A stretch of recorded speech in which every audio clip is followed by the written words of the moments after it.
அல்லாஹ் விரும்பக்கூடிய மிக முக்கியம் என்ன தெரியுமா? அவர்களோடு பேசிக்கொண்டே இருக்கணும் என்று அல்லாஹ் நினைப்பானாம்.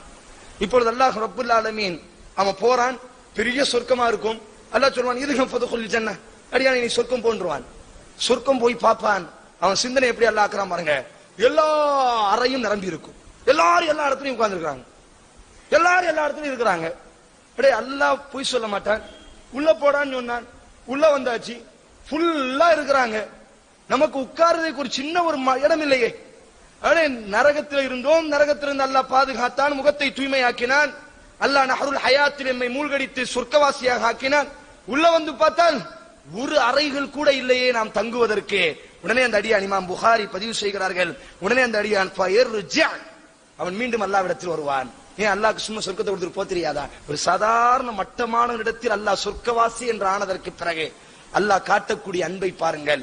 அன்னி அனல் கஃபூருர் ரஹீம். அல்லாஹ் சொல்கிறான், நப்பி இபாதி, நபியே எனது அடியார்களுக்கு என்னை பற்றி அறிவித்துக் கொடுங்கள்.